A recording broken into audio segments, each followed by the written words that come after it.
Hola, ¿qué tal? Bienvenidos. Hoy vamos a empezar este vídeo con una pregunta. ¿Se dirige la humanidad hacia la ascensión o más bien se dirige hacia el precipicio o la noche final? Las visiones distópicas y, aún peor, apocalípticas sobre la humanidad son muy antiguas. Algunos padres de la sociología, como Max Weber, pensaron que la modernidad traía una desmitologización que traía con su racionalismo institucional, jurídico, científico y tecnológico. La modernidad implicaba de algún modo la expulsión de las categorías más milenarias sobre lo sagrado y lo profano, estructuras míticas de significado que habían alumbrado a las sociedades humanas durante milenios, comenzarían a eclipsarse con la modernidad. Sin embargo, son también muchos otros sociólogos como Durkheim o Mary Douglas, por supuesto toda la escuela de la sociología cultural actual, los que ponen más que en duda esa visión y afirman que las milenarias categorías míticas o mitopoéticas o religiosas siguen gozando de muy buena salud actualmente. Las categorías entre lo sagrado y lo profano, las luchas entre la oscuridad y las tinieblas, los estigmas, los tótems, los objetos o rituales apotropaicos, la diferencia entre lo puro y lo impuro, mesías, figuras proféticas y en este tipo de visiones también categorías sobre lo utópico, lo distópico y lo apocalíptico. Hoy vamos a hablar de la doctrina del Mappo o del final del Dharma, la decadencia moral de la humanidad, según distintas ramas del budismo, pero más específicamente el budismo japonés. Ciertas ramas del budismo, como siempre digo, el budismo es una gran familia o un río muy grande, ¿no?, con muchos afluentes. Ciertas ramas del budismo, fundamentalmente del budismo mahayana, empezaron a especular con la idea de que después de que el Buda histórico enseñara el Dharma, es decir, la ley, las cuatro nobles verdades, el octuple noble camino, iba a haber una progresiva decadencia de esa ley. Estas ideas aparecieron en la India, pero fueron fundamentalmente desarrolladas dentro del budismo chino.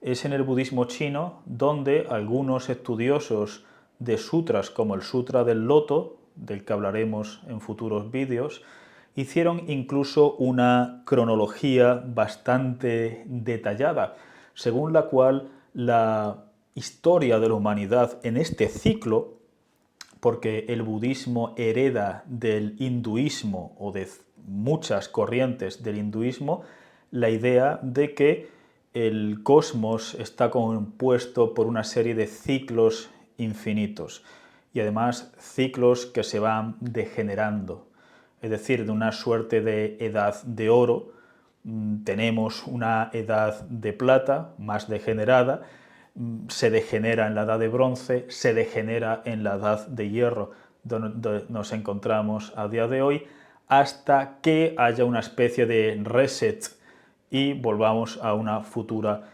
edad de oro.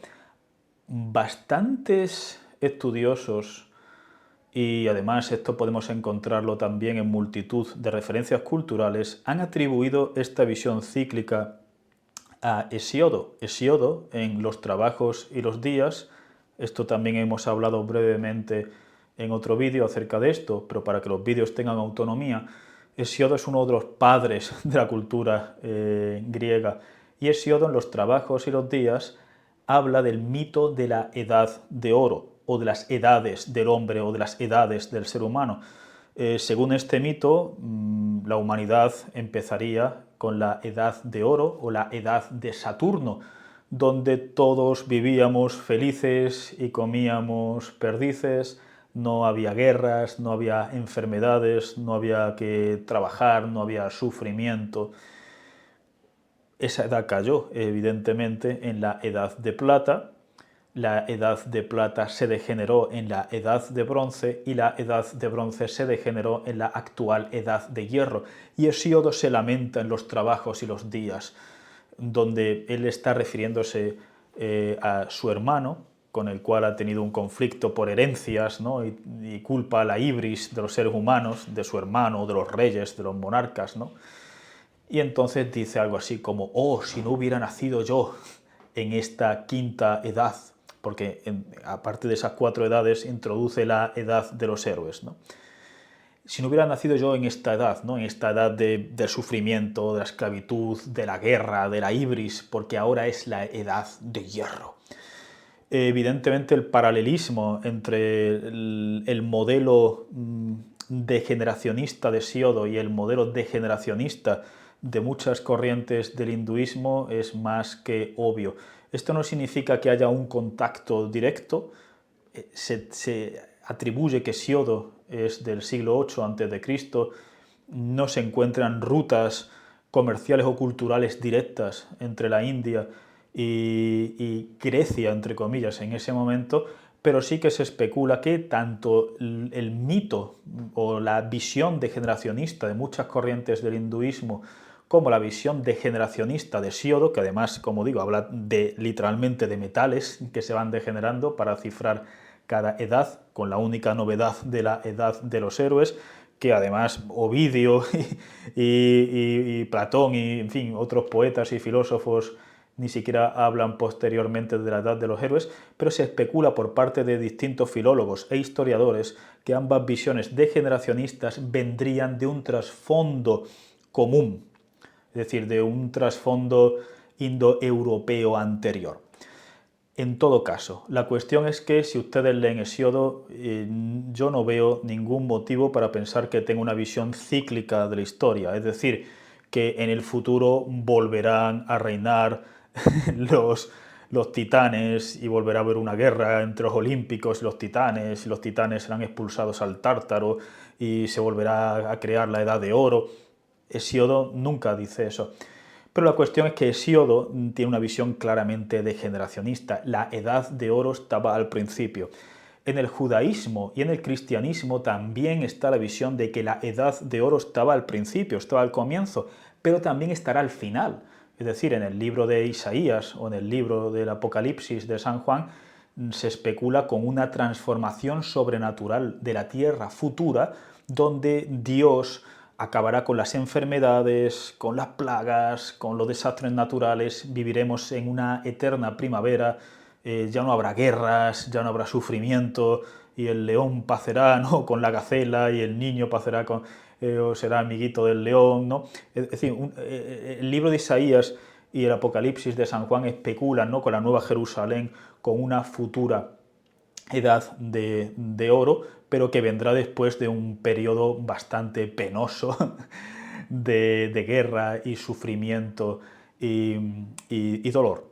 Pues esto está muy anclado en nuestra cultura. Las visiones apocalípticas de todo tipo, sean apocalipsis sobrenaturales, ¿no?, el apocalipsis zombie o el apocalipsis, ¿no?, tal como se lo imaginan algunas corrientes cristianas protestantes, por ejemplo evangélicas en Estados Unidos, pero también tenemos muchos apocalipsis seculares, entre comillas, ya sea por el cambio climático, ya sea por la inteligencia artificial, ya sea por un colapso de los recursos finitos planetarios, o un colapso demográfico, o un colapso moral, ya sea por la radiación o el viento solar, ya sea, es decir, hay muchos candidatos para qué es lo que va a traer la noche final de la humanidad, qué es lo que finalmente nos va a dar ese empujoncito del precipicio al abismo, pero esas visiones están muy ancladas. Pues la cuestión es que, como digo, estas visiones degeneracionistas se encuentran en el hinduismo, pasan algunas corrientes del budismo, sobre todo del budismo Mahayana. Esto se encuentra, por ejemplo, como les comentaba antes, en el Sutra del Loto, pero se expande esta doctrina en el budismo Mahayana chino, y allí, en esta cronología que les comentaba, aparece la idea de que cada edad, va a haber 3 grandes edades, y cada edad va a tener un periodo específico de años, algo con lo que se especulaba prácticamente nada en la India, pero aquí en el budismo chino se va a especular mucho más, y sobre todo en el budismo japonés. Es decir, estoy haciendo esta introducción para que ustedes vean, digamos, la importancia que va a tener en el budismo, específicamente japonés, la idea de la distopía y del apocalipsis. No en todas las corrientes budistas, pero sí en varias corrientes muy fundamentales, algunas de las cuales tienen una gran influencia a día de hoy, como el budismo Nichiren, o el budismo de la tierra pura, o de la verdadera tierra pura. Ya hablaremos de esto.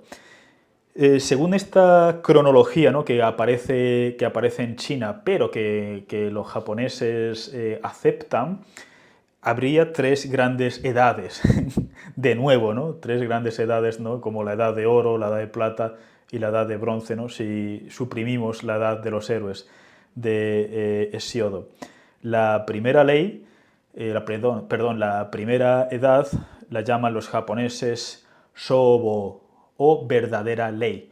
Dura 500 años desde Siddhartha Gautama, al cual se le atribuye que nace en el siglo VI a.C. en la actual Nepal. Después de esa edad de oro de 500 años, tengan en cuenta que aquí no se habla de una edad de oro sobrenatural, en el sentido de que no es la edad de oro de Hesiodo o de Virgilio o de Platón, donde no había muerte o muertes penosas, ¿no? Es decir, Platón habla del mito de los autóctonos, o Hesiodo dice que después de una larga vida dormíamos en la edad de oro y nos transformábamos en espíritus protectores, pero no había enfermedad, no había asesinatos, no había injusticias sociales y económicas. Aquí no estamos hablando de ese tipo de edad de oro, pero una edad de oro del Dharma, donde la gente sigue la ley no en un sentido autoritario, pero sí en el sentido de algo que lleva a la iluminación o a la salvación, entre comillas, ¿no?, tal como lo diríamos en un contexto más occidental. Pues esa edad, ¿no?, donde la gente sigue el Dharma, ¿no?, el óptuple noble camino, ¿no?, la compasión universal, donde entiende realmente el principio de impermanencia, de codependencia, la importancia de la iluminación, de iluminar a otros, ¿no? Eso va a durar 500 años. Después viene la edad llamada del Yobo, o ley imitada, que va a durar 1000 años. Es decir, la ley ya no es decir, el Dharma ya no es el Dharma original, ahora es una especie de copia devaluada. Pero bueno, todavía, es decir, eso va a durar 1000 años, pero después de esos 1000 años del Yobo viene el Mappo. El Mappo significa algo así como ley final o final del Dharma, la decadencia final. Y esto va a durar 10.000 años, según la cronología china que los japoneses aceptan. Y va a durar 10.000 años de distopía, hasta que vamos a llegar a una situación realmente insoportable, de guerra, de muerte, de egoísmo, de todo tipo de emociones negativas, de injusticias sociales, políticas, económicas. La esperanza de vida se reducirá drásticamente, hasta que finalmente venga el Buda del futuro e instaure una nueva edad de oro del Dharma. Del Buda del futuro ya hablaremos en otros vídeos, pero vamos a ceñirnos en este esquema degeneracionista, ¿no?, o declinista, de 3 grandes edades. Una dura 500 años, otra dura 1000 años, otra dura 10.000 años. 10.000 largos años, una noche muy oscura y muy larga. Pues la cuestión es que en el periodo Heian, que es la llamada edad de oro de los japoneses, Es decir, ¿por qué? Porque Japón disfruta de varios cientos de años de paz, con simplemente algunos pequeños conatos de revueltas, pero nada que ver con lo que va a venir más tarde. Entre el periodo Nara y el periodo Heian hay cerca de 500 años de paz. Allí donde aparece, ¿no?, la corte Fujiwara, las llamadas damas de la corte Fujiwara, obras maestras de la literatura como el Genji Monogatari de Murasaki Shikibu, el libro de la almohada de Se Sonagon, poemas, el Kyudo, el tiro al arco, teatro, arquitectura impresionante. Es decir, en el periodo Kamakura, que es el periodo que viene después del periodo Heian, donde está marcado por la ascensión del shogunato, la ascensión de la clase de los samuráis, es decir, los bushi, los soldados en el periodo Nara y Heian, los bushi, que son soldados, van a transformarse, los más poderosos de ellos van a transformarse, van a ser transformados en la casta de los samuráis, que van a tener también tierras y en fin, van a tener un estatuto en gran parte distinto a los bushi anteriores. Los daimyo, los grandes señores feudales. El periodo Kamakura es una época de mucha más inestabilidad política. Pero la cuestión es que en el periodo Heian, que es, como digo, la llamada Edad de Oro, ¿por qué? Porque en el periodo Kamakura habrá una nostalgia por el periodo Heian. Y en el periodo Muromachi, que es el periodo que viene más tarde, habrá todavía una nostalgia mayor. Y en el periodo Sengoku, que es el periodo de guerra, Sen es guerra, Goku, Koku es país, país en guerra, más de 100 años de interminable guerra civil o guerra entre pseudoestados, ¿no?, entre los daimyo. La nostalgia por el periodo Heian va a ser muy grande, ¿no? La cuestión es que, según los monjes budistas chinos que habían hecho esta cronología de la degeneración, de la progresiva degeneración del Dharma, en el año 1052 es cuando comenzaba el Mappo, o la tercera etapa de decadencia final hasta que viniera el Buda del futuro, pero es que son 10.000 largos años de distopía, de progresiva distopía. Es decir, en pleno periodo Heian es cuando se calculaba que iba a iniciarse el Mappo, la época de gran decadencia. ¿Qué ocurre aquí? Muchos historiadores que desconocen el concepto de la relativa independencia de la cultura, es decir, que frente al marxismo más reduccionista, la cultura no está predeterminada por la base económica, por conflictos por conflictos militares, es decir, sino que lo cultural, como lo religioso, lo artístico, lo filosófico, lo estético en general, tiene una relativa autonomía. No se puede, es decir, por mucho que sepamos en qué tipo de geografía vivía un pueblo, qué tipo de sistema económico tenía o incluso qué tipo de estratificación social tenían, no podemos predecir cómo era su lenguaje o no podemos predecir cómo era su mitología, no podemos predecirlo. Y por eso hay muchísimas lagunas para saber simplemente cómo era la sociedad de los íberos, no digamos ya del paleolítico o de otras cosas. Pues como digo, hay historiadores y filólogos que, desconociendo este concepto de la relativa independencia de la cultura, que empieza a introducirse en el marxismo más heterodoxo, aunque ya el propio Marx explora este concepto implícitamente cuando se pregunta por el arte grecolatino, es decir, por la devoción del arte grecolatino en la Inglaterra victoriana. ¿Por qué? Según el marxismo más reduccionista, los sistemas artísticos están predeterminados, es decir, los sistemas de artes son superestructurales y están predeterminados por la infraestructura económica fundamentalmente. Pero ¿qué pasa? Que la Inglaterra victoriana se encuentra en revolución industrial, en una etapa del capitalismo, es decir, en un sistema económico, político, o en un sistema de infraestructura que es tremendamente distinto al sistema grecolatino que soportaba ese arte hermoso. Entonces, ¿cómo puede ser que gente que viva en un sistema capitalista, industrial, le guste el arte de otro sistema esclavista de hace miles de años. Entonces aquí Marx ya empieza evidentemente a vislumbrar el concepto de la relativa independencia de la cultura. La cuestión es que muchos historiadores lo que dicen es, claro, el Mapo, la doctrina de la decadencia, ¿no?, de esta larga distopía de 10.000 años, va a tener mucha importancia en Japón porque el periodo Heian, a finales del periodo Heian, nos encontramos con un periodo de turbulencias, es decir, turbulencias económicas, políticas, que van a desencadenar en las llamadas guerras Genpei entre el clan Minamoto y el clan Taira, y el clan Minamoto va a instaurar el shogunato y va a llevar la capital política a Kamakura, y todo eso es cierto, es decir, pero el periodo Kamakura se inicia en el siglo XII, mientras que estamos diciendo que el Mapo se iniciaría en el siglo XI, es decir, en el año 1052.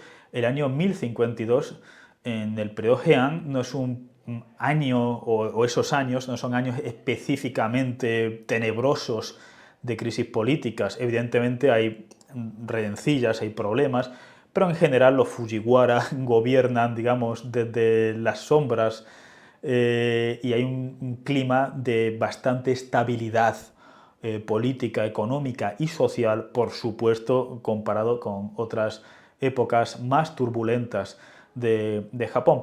Por tanto, a mí personalmente la idea de que el Mappo o doctrina de la distopía que llevará al apocalipsis es una doctrina budista que se hace más importante en China que en la India, pero tiene una importancia desmesurada en Japón, porque el periodo Heian es un periodo de turbulencias, a mí esto no me convence, porque ya digo que si lo fecharan, digamos, en el siglo XII, ¿no?, pues tendría más sentido, pero en el siglo XI pues tiene menos sentido, y yo creo que hay que apelar a la relativa independencia de la cultura, es decir, que no está predeterminado, es decir, que hay una serie de variables y de factores multicausales, algunos de los cuales se pueden conectar a turbulencias sociales, políticas o desastres naturales, algunas hambrunas o sequías, y otras pues son puramente ideológicas o culturales en un sentido bastante autónomo. Entonces la cuestión es que en este periodo Heian que empieza a iniciarse, ¿no?, la idea del Mappo, no es todavía una idea central, es decir, ramas importantísimas del budismo, como el budismo Tendai y el budismo Shingon, que también están importados de China, pero que en Japón pues, van a adquirir sus desarrollos propios, conocen la idea del Mappo, es decir, la idea de que la enseñanza budista va a ir progresivamente degenerándose, pero no le dan la importancia bestial que en el periodo Kamakura va a tener. ¿Qué nos encontramos en el periodo Kamakura? Como ya he dicho, es decir, a finales del periodo Heian, por una serie de conflictos, es decir, porque la familia real estaba, hablo de real en un sentido, en fin, la figura del tenno, ¿no?, del emperador o de la emperatriz, incluso esta traducción de emperador y de emperatriz, ¿no?, que viene de imperator, ¿no?, que era el que tenía el imperium, el que gobernaba los ejércitos en Roma. Todo esto son traducciones y distorsiones. ¿Por qué? Porque la figura del emperador o de la emperatriz, entre comillas, tiene funciones religiosas y culturales que son propias de la cultura japonesa y que no se pueden reducir a una función política, y de hecho el emperador o la emperatriz, entre comillas, de la dinastía Yamato, es decir, hay un motivo por el cual la dinastía Yamato en Japón es la dinastía más longeva en la historia de la humanidad conocida, y es que durante la mayor parte de periodos no tienen poder político, y eso hace que los salven en las épocas de más turbulencias. La cuestión es que la familia real estaba creciendo demasiado, entonces crean unos apellidos o títulos nobiliarios, ¿no?, familias nobiliarias a las cuales se les premia con tierras, pero que no pueden ser candidatos al trono.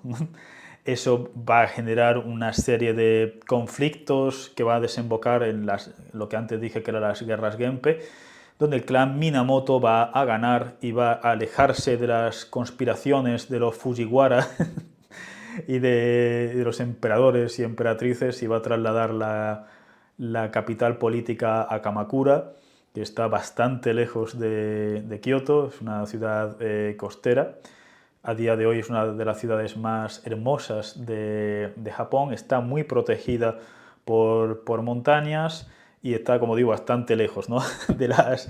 de las conjuras palaciegas de Heian, lo que llamamos a día de hoy Kioto. Pues la cuestión es que con la ascensión del shogunato, con la ascensión de los daimyo, de los samuráis, más una serie de desastres naturales, es decir, un gigantesco terremoto y maremoto que asola Kamakura, aquí sí ya podemos ver que la doctrina del Mappo va a canalizar muy bien ansiedades colectivas, es decir, ansiedades y miedos colectivos, y no solamente canalizarlos, sino a veces también ampliarlos. Es decir, no solamente hay unos miedos ya que el budismo va a recoger, sino también muchas veces fomentarlos. Es decir, en el periodo Kamakura, las imágenes, las representaciones artísticas del infierno y de los demonios, aunque son temporales, como ya hemos visto en otros vídeos, pero van a hacerse más acuciantes. Es decir, la presencia del infierno, del sufrimiento, de los demonios, va a tener mucha más importancia en el periodo Kamakura que en el periodo Heian. Entonces aquí donde fundamentalmente tres escuelas, porque ya digo que esto es muy complejo, pero como siempre les digo en todos los vídeos, estoy tratando de hacer un esfuerzo de síntesis y no de agotar los problemas o estos temas a los cuales pues ya tendremos tiempo de volver, ¿no? en otros vídeos. Aparece el budismo, más que aparece, cobra especial relevancia el budismo de la tierra pura, que también viene de China. Y la escuela del budismo de la verdadera tierra pura. Y luego en el siglo XIII va a haber un monje budista llamado Nichiren, que va también a fomentar muchísimo la doctrina del Mappo. En resumidísimas cuentas, estas escuelas, que ni siquiera son amigas entre sí, es decir, Nichiren, al cual, como digo, le dedicaremos un vídeo en el futuro, porque es una de las figuras fundamentales del budismo japonés y que además a día de hoy tiene un papel muy importante. Es decir, que el budismo Nichiren sigue existiendo incluso en España y en muchos otros países, ¿no? Evidentemente más en Asia Oriental, pero quiero decir que incluso en España hay presencia del budismo Nichiren, lo cual es muy, muy interesante. La cuestión es que el budismo de la tierra pura, el budismo de la verdadera tierra, o el de la tierra pura, el budismo Nichiren, pese a sus diferencias, lo que van a decir es, efectivamente vivimos ya en el Mappo. Los cronistas chinos tenían razón. En el siglo XI empezó esta época de decadencia moral. La gente cada vez sigue menos el Dharma. ¿Y eso en qué se refleja? En más guerras, en más avaricia, en más injusticias sociales, económicas. Este tipo de ideales decadentistas o degeneracionistas incluso van a verse muy bien reflejados en el llamado Heike Monogatari, que es una de las obras maestras de la literatura clásica japonesa y que relata la guerra Genpei, o las guerras Genpei entre el clan Minamoto y el clan Taira, que va, como digo, a desembocar en la caída del periodo Heian o Heian Jidai y en la ascensión del periodo Kamakura.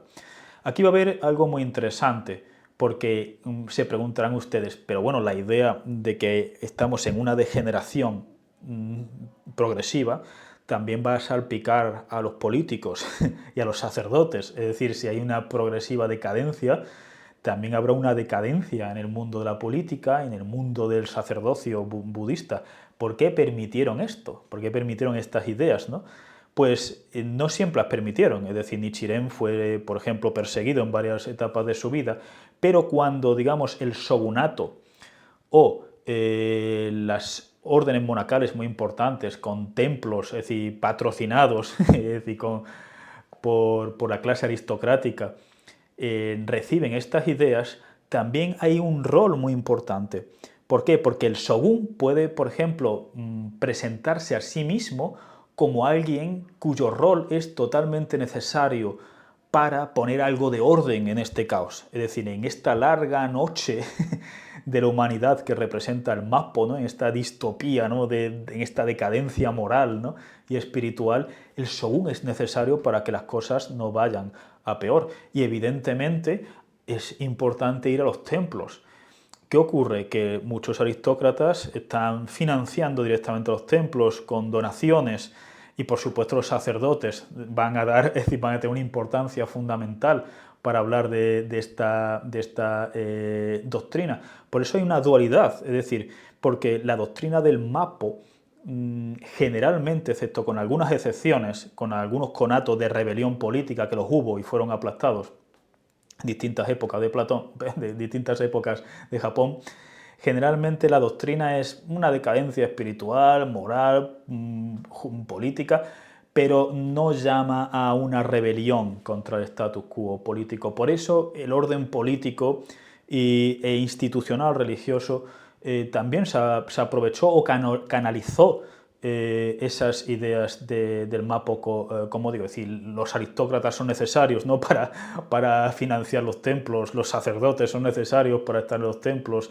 el shogun es necesario para poner algo de orden en este caos. Dentro de eso hay escuelas, ¿no? Del periodo Kamakura, Muromachi y en adelante, que no van a seguir la doctrina del Mappo, que la van a seguir de modo tremendamente light, ¿no? Como el propio budismo Zen o el budismo Zen, o las escuelas de ese tiempo, es decir, la visión del budismo Tendai o Shingon, que fueron súper relevantes en la época Heian, van a conocer evidentemente la doctrina de la degeneración del Dharma, pero no le van a dar la importancia desmesurada que adquieren en el budismo de la tierra pura y en el budismo de la verdadera tierra pura y en el budismo Nichiren. Vamos a detenernos brevemente. En otros vídeos he dicho que el budismo de la tierra pura, que es un budismo que proviene de China, tiene muchísima influencia en Japón, es una forma de budismo bastante mitológica, en el sentido de que la figura del Amida Butsu, es decir, del Buda Amida, que no es el Buda histórico, no es Siddhartha Gautama, sino una especie de, literalmente, de entidad divina que mora en un plano celestial, nos va a salvar. La idea fundamental entre la tierra pura y luego la verdadera tierra pura es que el Dharma está ya tan degenerado, los seres humanos se están comportando tan mal que en el budismo, si ustedes se acuerdan, dijimos que es un intelectualismo moral, es decir, que el mal proviene de la ignorancia y que al quitarse la ignorancia de encima uno alcanza el despertar o la iluminación. El Dharma está, es decir, la enseñanza del Dharma está tan degenerada en esta época del Mappo, que las escuelas más radicales de la tierra pura y de la verdadera tierra pura y del budismo Nichiren lo que van a recalcar es que ya no es posible la iluminación por los medios de uno o de una misma, como si era posible antes del Mappo.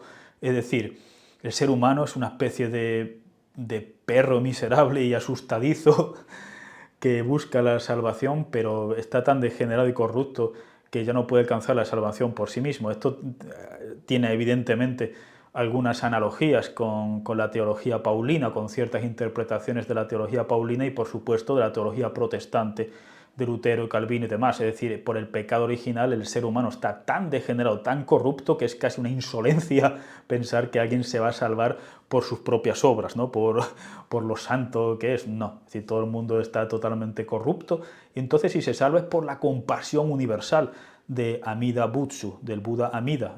Amida es el modo japonés de decir un término en sánscrito que pasa a China, que pasa a Corea, como digo, se refieren a esta entidad, esta suerte de Buda que funciona como un gigantesco dios. y que el cual escucha nuestros rezos. El budismo de la tierra pura va a fomentar, y por supuesto el budismo de la verdadera tierra pura, va a fomentar la idea de que ya no es posible alcanzar la iluminación y escapar de esta terrorífica época por nuestros propios medios. Solamente Amida Butsu puede salvarnos o concedernos la iluminación en su infinita compasión.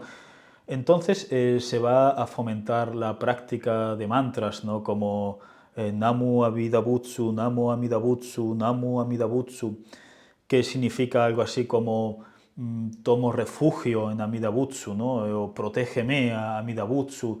Se piensa que recitar este mantra va a hacer que la compasión infinita de Amida Butsu nos haga renacer en la tierra pura, que es un plano celestial, donde alcanzaremos la iluminación, veremos a nuestros seres queridos difuntos, una suerte pues de cielo cristiano o musulmán.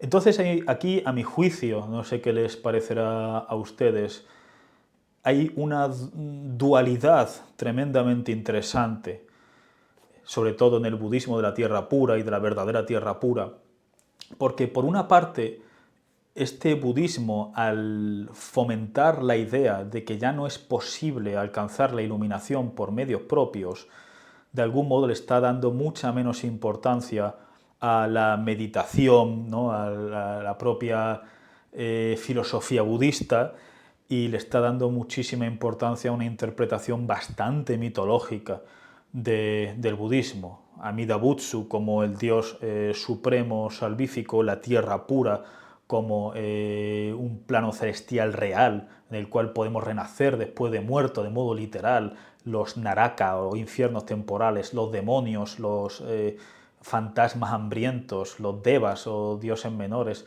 como entidades reales, por supuesto los bodhisattvas, es decir, con entidades reales, literales, no metafóricas.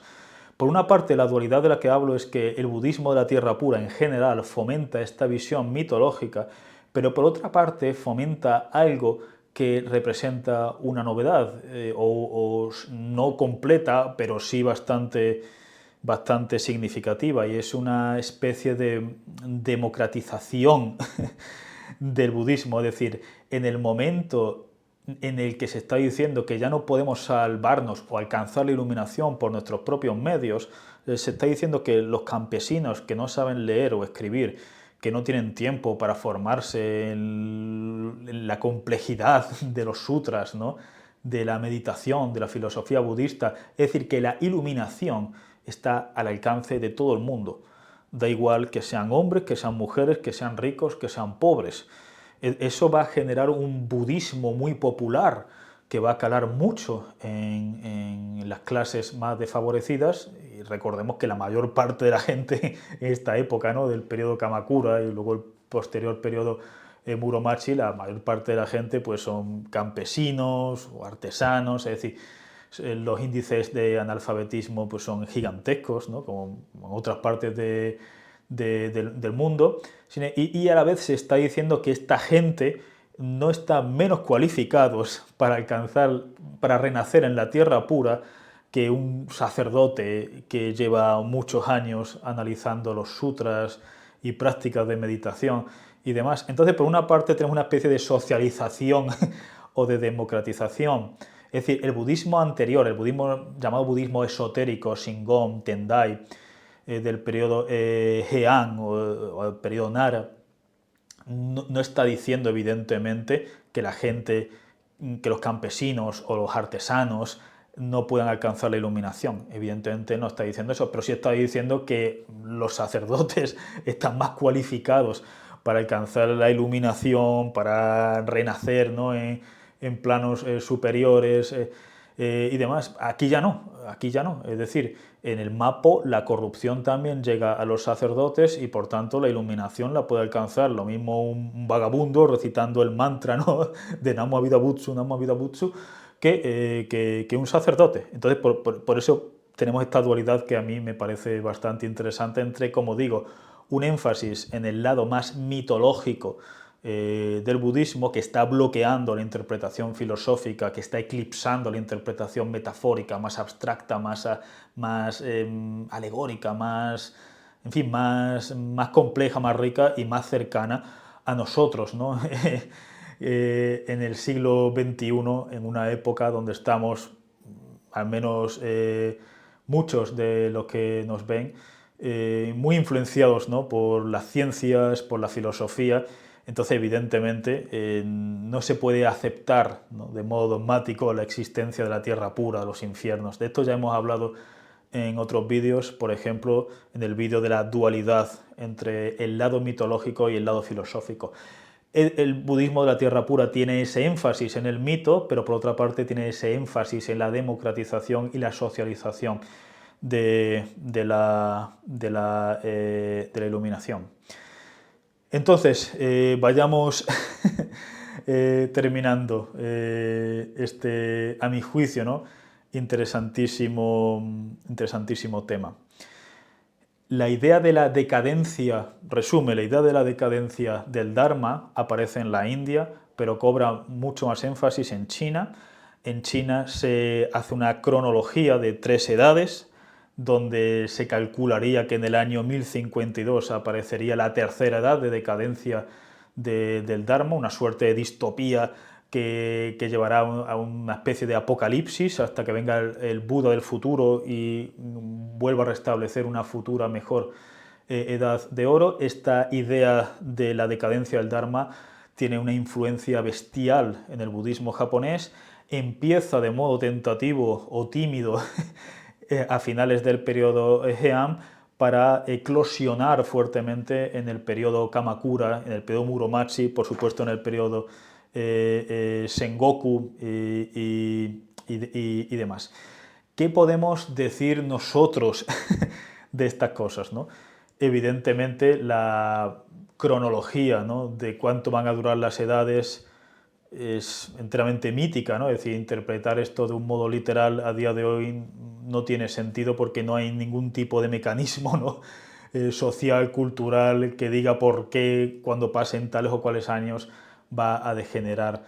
Pero lo que sí es cierto es que toda época de la humanidad es la edad de hierro, es decir, en toda época de la humanidad hay sufrimiento, hay injusticias, pueden ser mayores o menores. Evidentemente, no toda sociedad es igual. Hay sociedades que han sido especialmente terroríficas o pesadillescas, ya sea por desastres naturales o por tiranos, por ideologías o religiones terroríficas, pero incluso cuando nos imaginamos la edad de oro de Atenas, excluimos a los esclavos, a la falta de derechos de los metecos, de la mayor parte de mujeres, a la peste negra, al analfabetismo, a la falta de higiene en gran parte del campesinado. Es decir, nos imaginamos una Atenas realmente esterilizada, ¿no?, idealizada, dorada.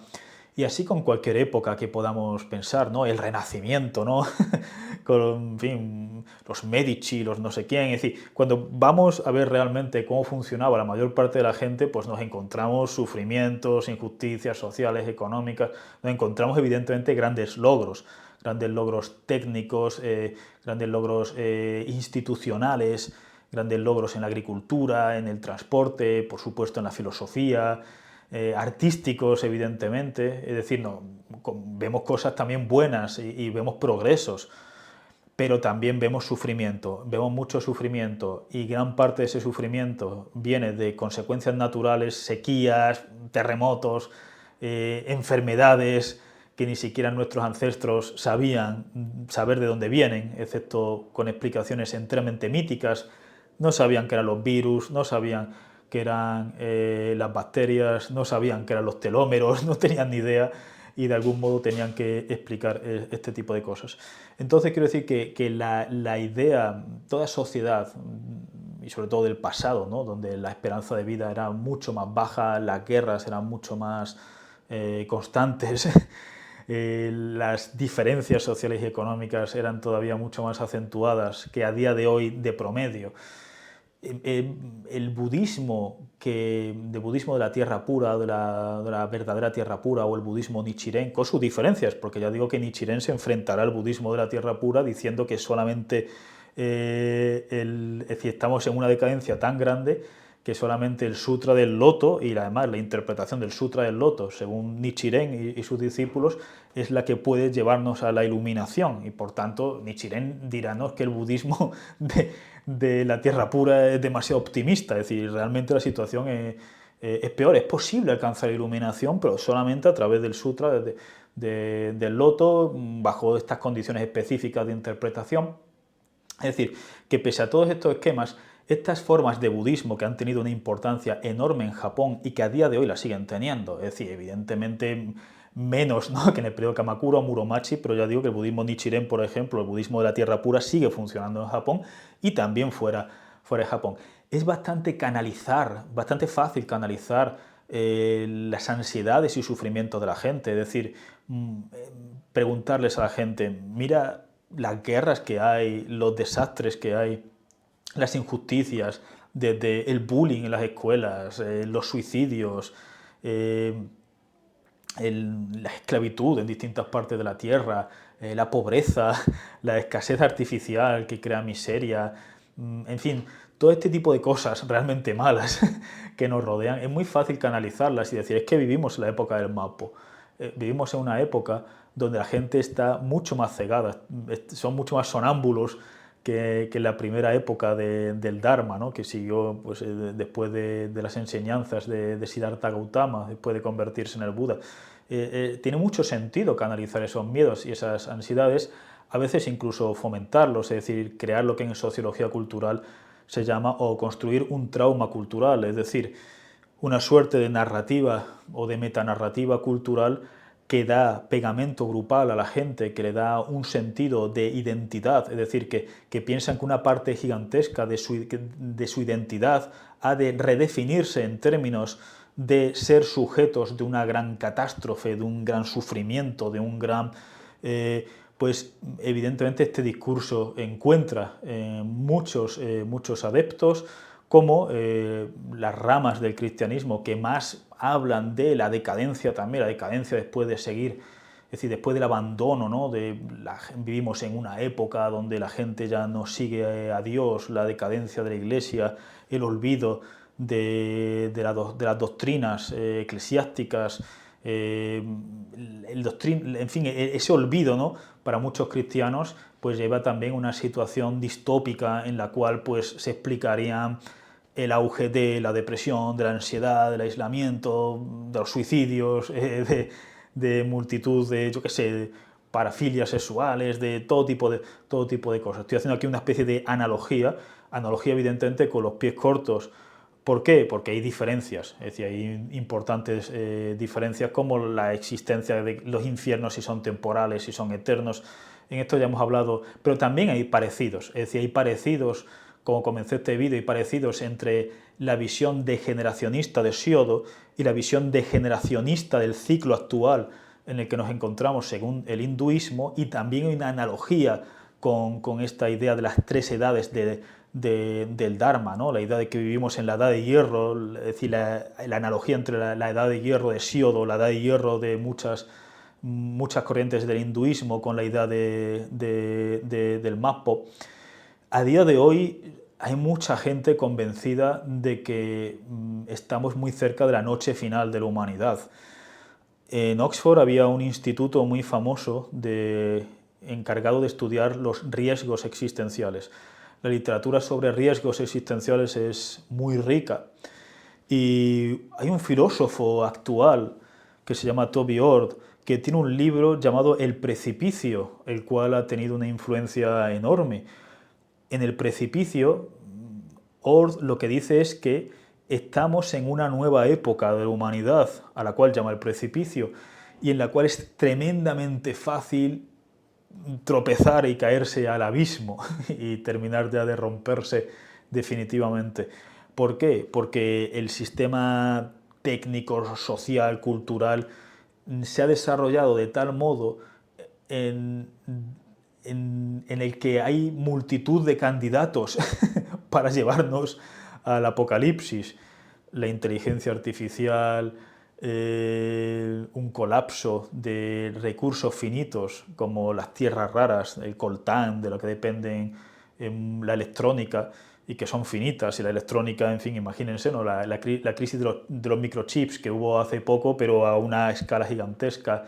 En fin, desde el cambio climático, desastres demográficos, desastres climáticos distintos a los del cambio climático, es decir, la contaminación de los océanos, el viento solar, por supuesto una guerra nuclear, ¿no? El invierno nuclear que seguiría, ¿no? Si estallara una guerra con un montón de misiles nucleares entre Estados Unidos y Rusia, o entre China y Estados Unidos.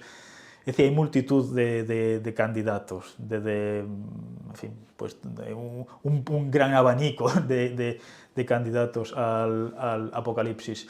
Yo me encuentro precisamente terminando un libro llamado Tecnoutopía y Tecnoapocalipsis en el capitalismo global para Cambridge University Press, un libro que espero vea la luz en algún momento de 2026, donde precisamente estoy analizando estas cosas. Es decir, es fácil descartar los apocalipsis míticos y es muy fácil y tentador caer en la visión weberiana del desencanto del mundo, de la racionalización.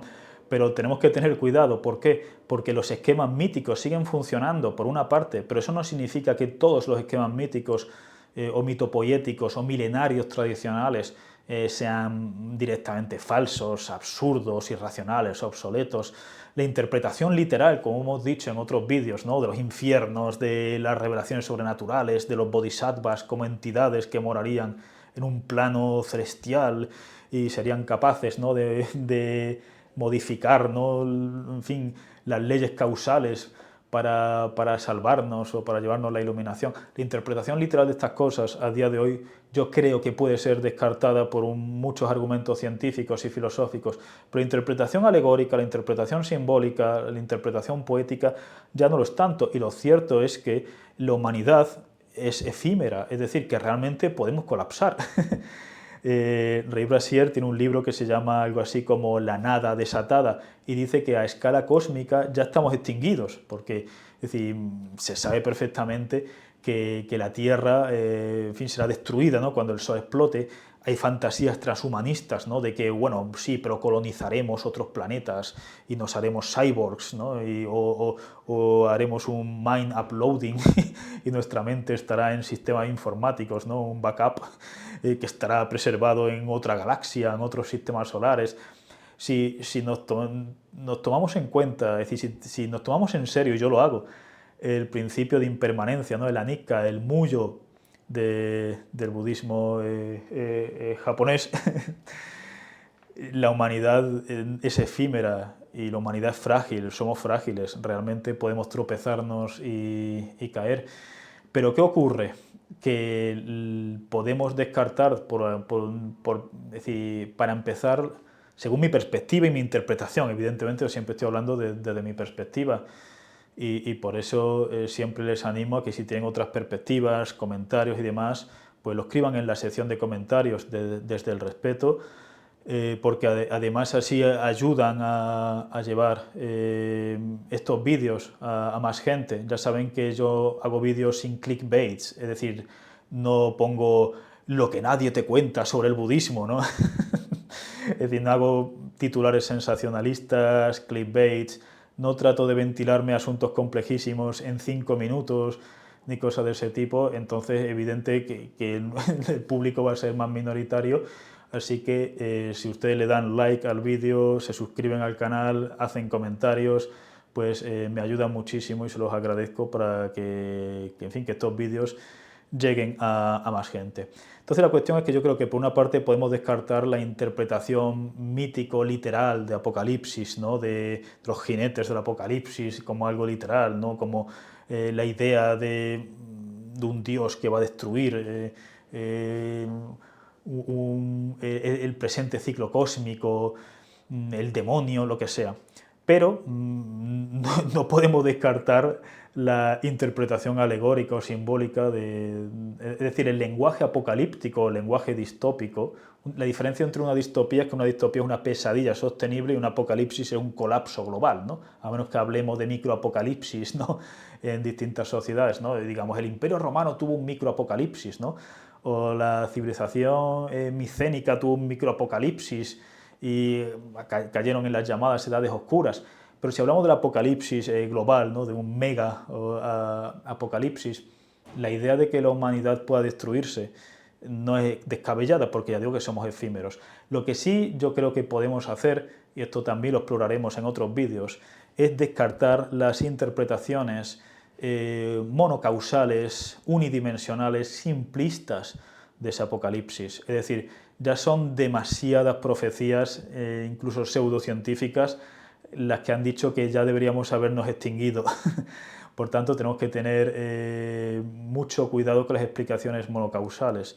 Es decir, la idea de que a día de hoy no se pongan de acuerdo en qué es lo que nos va a llevar al apocalipsis, si el cambio climático, si la escasez de recursos, si el colapso demográfico, si el viento solar, si la inteligencia artificial, si un meteorito, si la contaminación de los mares, si una nueva plaga terrorífica, una especie de muerte negra, 1000 veces peor que el COVID. La idea de que no nos pongamos de acuerdo en qué es lo que nos va a traer la noche final de la humanidad, qué es lo que nos va a dar el empujoncito desde el precipicio en el que estamos hacia el abismo, ya debería ponernos sobre aviso de que la cuestión no es tan fácil. La idea de la resiliencia, es decir, la idea de que las sociedades humanas realmente han soportado todo tipo de catástrofes y que además a día de hoy tenemos una tecnología que sí es muy dependiente de muchas fuentes como el coltán o, en fin, o los fosfatos o muchas cosas que son realmente finitas y que la humanidad parece que tiende en fin, a aumentar de un modo más rápido que los recursos naturales. Y todas estas cosas son ciertas, pero en el momento en que incluimos un esquema monocausal, multidimensional, vemos que la idea de, como hace, es decir, como hace Ord en El Precipicio u otros autores, llamada literatura de riesgos existenciales, de hablar de probabilidades, como el reloj de medianoche, ¿no? El Doomsday Clock de la Guerra Fría, ¿no? Hablar de probabilidades, ¿no? ¿Qué probabilidad hay de que la humanidad colapse en los próximos años? Yo no sé cómo cuantifican estos señores estas probabilidades. Yo no creo que haya un modo realmente científico de cuantificar estas probabilidades. ¿Por qué? Porque son todo estimaciones que están en pie de barro, es decir, porque las sociedades humanas componen un sistema caótico, es decir, un sistema causal no lineal, que en gran parte es impredecible, multidimensional, multivariable. Entonces esto no significa una llamada al escepticismo general porque nos llevaría al cuento de Pedro y el lobo, ¿no? Es decir, ha habido tantas llamadas a la distopía y tantas llamadas al apocalipsis que todas van a ser mentiras, porque realmente, como digo, la humanidad podría colapsar. Es decir, si hubiera simplemente un país, un apagón de varios días, donde la gente no pudiera llamar a la policía, donde no se pudiera sacar gasolina, donde los generadores de gasolina se apagaran en los hospitales, donde simplemente un apagón de un par de semanitas sería una situación interesante. Imagínense si el apagón se generalizara, ¿no? Por más países. Es decir, que mi conclusión aquí se mueve entre el dogmatismo y el escepticismo radical. No podemos caer en el dogmatismo, es decir, es obvio que esto nos va a llevar al apocalipsis, es obvio que nos encontramos ya en los días finales, ¿no? De la noche de la humanidad, pero tampoco podemos decir, no, seguro que sobreviviremos, seguro que que encontraremos una tecnología para proyectar nuestras mentes en sistemas informáticos que mandaremos a estrellas lejanas, seguro, el principio de impermanencia y de originación dependiente del budismo, yo creo que aquí nos pueden servir mucho. Entonces yo querría acabar este vídeo con una crítica a lo que a mi juicio es un falso trilema. Es decir, el trilema entre la degeneración cósmica, es decir, la idea de que todo va a peor. ¿Por qué? Porque hay cosas que van a peor y hay cosas que van claramente a mejor. Es decir, a día de hoy hay más depresiones o ansiedades o suicidios diagnosticados que hace un tiempo, pero los niveles de violencia universal o los niveles de pobreza universal han bajado drásticamente, o de infraviviendas, o de falta de acceso a la sanidad, a la educación, agua potable. La esperanza de vida ha subido muchísimo, derechos a minorías, derechos a mujeres, un sistema de comunicación que han generado un montón de cosas, es decir, ideas científicas, filosóficas, creaciones artísticas impresionantes. Es decir, hay cosas que van a peor, es decir, la música popular, pues digamos, ha cambiado de, no sé, de los Beatles, de Pink Floyd, de los Héroes del Silencio a Kinder Malo, ¿no? A Bad Bunny o al Hincho o a estos personajes. Es decir, la música popular no ha ido a mejor en muchas cosas. Hay una plaga de soledad, en el sentido de que hay una mayor atomización, hay demasiada gente viviendo y muriendo solas, muchos ancianos que mueren solos y que los encuentran cuando el olor a podrido avisa a sus vecinos. Hay cosas que son peores que antes, pero hay cosas que son mejores. Es decir, hay cosas que son claramente mejores, de modo objetivo, vamos a decirlo así, con indicadores. Es decir, si estamos de acuerdo en que es mejor vivir en una sociedad con más higiene, con más esperanza de vida, con menos asesinatos, con menos atracos violentos, con menos casas que se caen, hay cosas que son claramente mejores. Hay otras cosas que son ambiguas, que depende del sistema de valores de cada uno. En fin, que por una parte yo creo que podemos criticar en este falso trilema al degeneracionismo universal, luego al progresismo universal por el mismo motivo, ¿no? La idea, ¿no?, de Pinker y otros, ¿no?, de que todo va mejor, porque no, hay cosas que van a peor. Es decir, la Tierra a día de hoy está más contaminada que antes. Como digo, hay más prevalencia de nuevas adicciones creadas por las redes sociales, por Internet, de sufrimientos emocionales, por dinámicas sociales nuevas, impensables hace tiempo, sin idealizar el pasado. Es decir, el pasado, muchas familias, muchos clanes podían ser realmente tiránicos, dictatoriales, pero estoy hablando de cosas que son realmente peores. Entonces uno puede hacer un cherry picking y coger los datos que le convienen, ¿no? Byung-Chul Han, pues coge lo peor de la época actual. Steven Pinker coge lo mejor de la época actual. Y le dan la mejor interpretación posible a los datos que les conviene, y los otros le dan la peor interpretación posible a los datos en fin, los datos más negativos. Entonces yo creo que podemos descartar la idea de una degeneración global, la idea de un progreso global, pero también la idea de que vivimos en una especie de lo que he dicho en otros lados, una suerte de constante férrea. Es decir, ¿qué quiere decir la constante férrea? La idea de que si vivimos en la edad de hierro, ¿no?, por usar términos, ¿no?, del hinduismo o de Siodo, o en el mapa, que todo momento histórico es igual de férreo, que todo momento histórico es igual de malo, vamos a decirlo así. Y yo creo que eso no es así. Es decir, hay situaciones, es decir, eso lo podemos ver en primer lugar a nivel de barrios. Es decir, no es lo mismo un barrio seguro, con libertades civiles, bonito, donde la mayor parte de la gente tenga una buena salud mental. No es lo mismo eso que un barrio controlado por señores de la droga, tiroteos, casas que se caen, evidentemente. Es decir, nadie puede realmente decir que todo es igual, que todo da exactamente igual, a nivel, digamos, de barrio, a nivel de ciudades, a nivel de países, incluso a nivel global. Entonces hay algunas cosas que van a mejor, otras cosas que van a peor, y otras cosas que no nos ponemos de acuerdo porque son vamos a decirlo así, ambivalentes o son ambiguas, depende del sistema axiológico, y en las que nos ponemos de acuerdo es que realmente no deja de ser una convención. Porque hay gente que puede pensar que es mejor vivir una vida corta pero intensa como Aquiles que una vida larga, ¿no?, pero aburrida o alienada, ¿no?, como las actuales. Pues en fin, aquí acabo. Volveremos, dedicaré en el futuro vídeos específicos a las distintas ramas del budismo japonés, aunque muchas de ellas están muy influenciadas por el budismo chino a través de Corea, pero que también tienen peculiaridades propias, digamos, de la cultura japonesa, como el Tendai, Shingon, la Tierra Pura, Nichiren. Y nos vemos en el próximo vídeo. Muchas gracias.